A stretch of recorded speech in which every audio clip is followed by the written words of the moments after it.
সকাল থেকেই ঝুম বৃষ্টি, ধরেন তখন সময়টা হবে 7:30 কিংবা 8টা।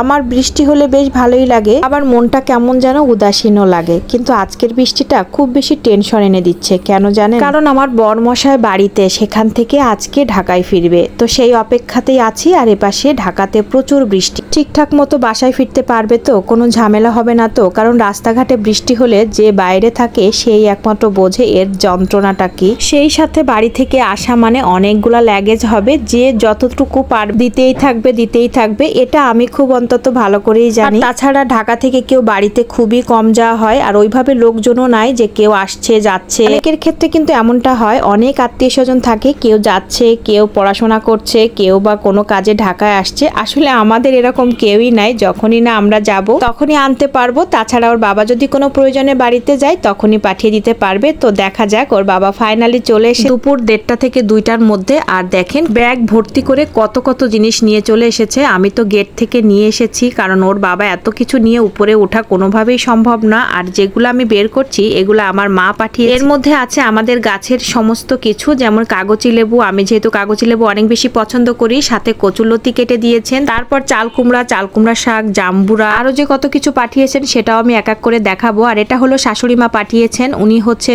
7 থেকে 8টার মতো নারকেল পাঠিয়েছেন। এটা হলো তালের গোটা, নারকেল, চিনি, এটা দিয়ে জাল করতে করতে এমন শক্ত হয়ে যাওয়ার পরে এভাবে গোটা গোটা করতে হয়। এটা দুধ ভাত দিয়ে খেতে অনেক বেশি মজা লাগে। আর এই যে সাথে আমসত্ত্ব, শাশুড়ি মার আমসত্ত্ব তো বাকি রয়ে গেছিল, আমরা আসলে যেতে পারিনি সময় মতো, এই কারণে হচ্ছে ছিল। তো পরবর্তী তোর বাবা এখন গেল, এখন পাঠিয়ে দিয়ে। এই আমসত্ত্ব দেখতে কেমন লাগছে তাই না? আপনাদের কাছেও লাগছে যেমন আমাদের কাছেও লাগছিল, মানে আমার কাছে। আমি ভাবছি এমন কেন, পরবর্তীতে নাকি শুনেছি এটা অতিরিক্ত মিষ্টি থাকায়, মানে আমগুলো এতটাই মিষ্টি যে এমনটা হয়ে গেছে। তো যাই হোক, এটা খেতে সত্যি অনেক মজা, কিন্তু দেখতে খুব একটা ভালো না। আর তার ভিতর 2টা পেয়ারা দেখলেন, ওটা নাকি আমার জ্যাঠা শাশুড়ি মা দিয়েছেন। তো আর এই পাশে হচ্ছে মার বাড়ি থেকেও আরো কিছু জিনিস আছে, সেটা চালের গুঁড়ি, আর হচ্ছে আতপ চাল, আর হচ্ছে 2 থেকে 3 কেজির মতো হলুদ। এটা তো আমি আগেও দেখিয়েছি ভিডিওতে। তো যাই হোক, এটা ছিল হচ্ছে পূজার 2 দিন আগের ভিডিও। আমার তো ভিডিও টুকটাক করে রয়ে গেছে, এগুলা ছাড়াই হচ্ছে না, তার জন্য ভাবলাম যে একটা সময় করে আপনাদের সাথে শেয়ার করি। আর এটা হলো সন্দেশ, আমাদের বাড়িতে মানে বাবার বাড়িতে একটা প্রোগ্রাম ছিল, সেই প্রোগ্রামে হচ্ছে ওর বাবা গিয়েছিল, মানে আমার বরমশাই। তো সেই প্রোগ্রামে অনুষ্ঠানের সময় আনা হয়েছিল, এই সন্দেশ পাঠিয়ে দিয়েছে। সন্দেশ তো আমার অনেক বেশি পছন্দ, আর বিশেষ করে খুলনা বাগেরহাটের সন্দেশটা কিন্তু মোস্ট ফেভারিট। যে সন্দেশ আমাদের ঢাকা শহরে পাওয়া যায় না। ঢাকা শহরে যে সন্দেশগুলো সেটার টেস্ট আর